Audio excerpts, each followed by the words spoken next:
him room. I have not seen Steve yet come out of the cockpit. Heat 3A of the 2013 Coeur d'Alene Diamond Cup. Now he is. Now I do see him coming out of the cockpit. At 14, Miss DiJulio, Greg Hopp.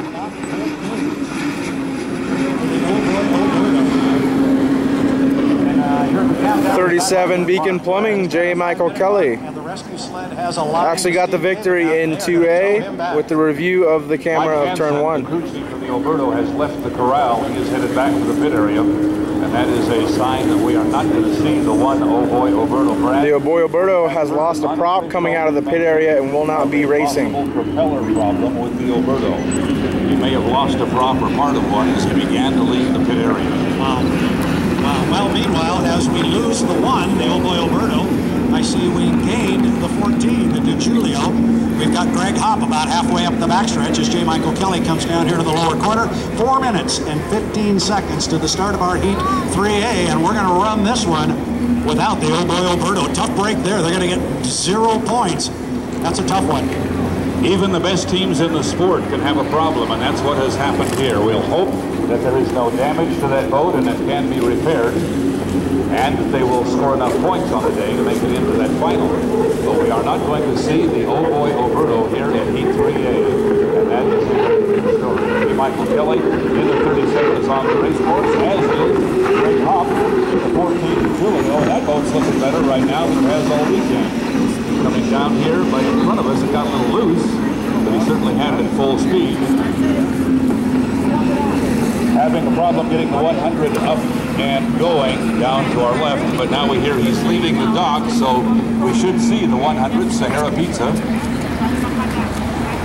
coming in front of us here in just a moment. And I can see him. He is moving. I see a splash coming off the point way up there, so David Warren has got the candle lit in the 100. He is away from the dock. You should see him momentarily, if not already, Steve, the Sahara Pizza.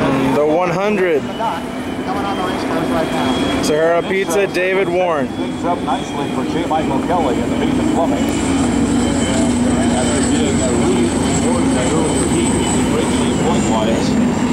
And he would obviously be the favorite in this heat now with any kind of a lane. He probably wouldn't even have to battle for the inside. The Beacon Plumbing has showed us a lot of speed here this weekend. But J. Michael Kelly may need to just keep it on the water here. Well, I'll tell you what. Greg Hopp, if the 14's ready to go, Hopper will be ready to put the foot down on it. Following this boat so far throughout the circuit, back east, back in Detroit, the boat had a lot of speed. They couldn't turn it. They just kept fighting. They were fighting steering and handling and going. They got some of that ironed out. And the boat is running very, very well. So if the boat's ready to go, you know the Hopper's on it.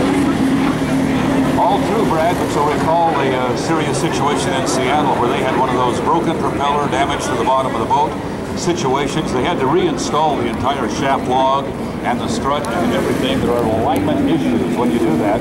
That's what they've been working on here this weekend, and hopefully they have those worked out now. Greg Hopp certainly knows how to drive to the front. You wouldn't think he had enough race boat, though, to run with J. Michael Kelly, the way the Beacon Plumbing has been performing here this weekend. We're now at the 1 minute and 40-second mark, and it looks like J. Michael doesn't care who he's racing and how fast they are. He wants the inside, Brad. So he moves over into lane 1 and comes down toward you at rolling speed. He's going to be joined by Dave Warren. Dave is coming by a little bit faster now. We'll see where he's going to go. First time today we've seen the orange and blue Sahara Pizza. Our newly qualified driver, Dave Warren, I believe he'll be sent back behind the field for this heat based on the fact that he needs another heat of competition. Counting down now to the 1 minute score up, boy, it's going to be no problem. 2, 1. Mark, there's the 1 minute mark, so no problem for anybody. Next job now is to get yourself situated so that you are on time for the run around to start finish.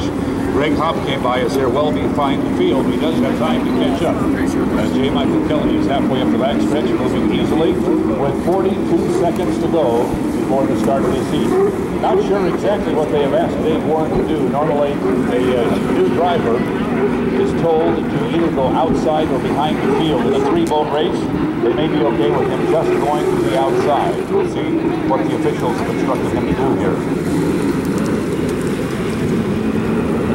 J. Michael Kelly will have the inside in the orange boat, the 37, Miss Beacon Plumbing. Greg Hopp is going to be beside him in the green and yellow, Miss DiJulio. And Dave Warren is back behind the field a little bit and outside. Here's the run down the start finish. 5, 4, 3, 2, 1. Mark. So in the start, no problems there. Coming toward you, J. Michael Kelly, but Greg Hopp's going to give a run for it. Greg Hopp's going to run hard down here with J. Michael. J. Michael turns left first. He's on the inside. He's already got about 3/4 of a rooster tail on the hopper. And this one's going to be all J. Michael Kelly as he's going to come out of the corner here with a big lead and clean water. Going to be tough to run him down. He's already opened up a big one, Steve. Just too much competition. J. Michael Kelly, great driver with a good boat under him now. He has a 1.5 rooster tail lead over Greg Hopp here on the lap 1. Don't be too surprised if they finish just like this. If Hopp and Warren keep the boats running, maybe look at the 1-3 finish right here. But it ain't over till it's over. And J. Michael Kelly has 2.2 laps left to go here before he gets the checkered flag. JMK bringing the 37. Down the straightaway, about 185 miles per hour as he goes by. Followed by Greg Hopp, green and yellow, Miss DiJulio. Down to you, Brad. Michael Kelly down in the corner here on lap number 2. He's already past the entrance. Now he's at the apex and sets it up to come off of the exit pin just that quick. And he's at the exit pin just about the same time that Greg Hopp brings the 14 Miss DiJulio into the entrance pin in the corner. So big lead for J. Michael Kelly. There's radio guys up there in the corral that are next to you, Steve. They're just going to be telling him where the clean water is. And most of it in front of him is about as clean as Lake Coeur d'Alene gets here. Nobody out in front of J. Michael Kelly to turn things up. Greg Hopp is running fairly easily now, but these radio people will let him know he gets a challenge from Dave Warren. Warren's sent to the outside here. This is his final heat before he becomes a fully licensed H1 unlimited driver. Our leader, J. Michael Kelly, down to the start-finish line one more time. Brad Luce is coming right toward you. It's a beautiful sight. It really is. You can really see how the air gets tunneled underneath that hull and how they actually fly these boats. As he got to start-finish line, he glanced to the right. He saw the white flag. That's what they're looking for. White flag lap, one more to go. So he is on his third and final lap, and it'll be another 400 points for the 37 to keep the running group. They're having a good weekend so far. The changing of that call in the last heat really helped them, Steve. They're looking strong. I believe the rear wing is broken on Greg Hopp's boat. I think it's tilted off to the left. It looked like the 14 was a little out of kilter as it came by. So when you get a look at the yellow, 14 DiJulio, take a look at the rear wing. I believe the left upright, maybe one of the brakes has given away. Still seems to be underway just fine. He only has a half a lap to go. Check the flag. He's going to wave right now. J. Michael Kelly, number 37, so far from this team. They'll pick up another 400 points and a first place finish here in E3A. And Steve, while he comes across the start-finish line, the old boy Oberto has just been picked up out of the water here. Got it back up to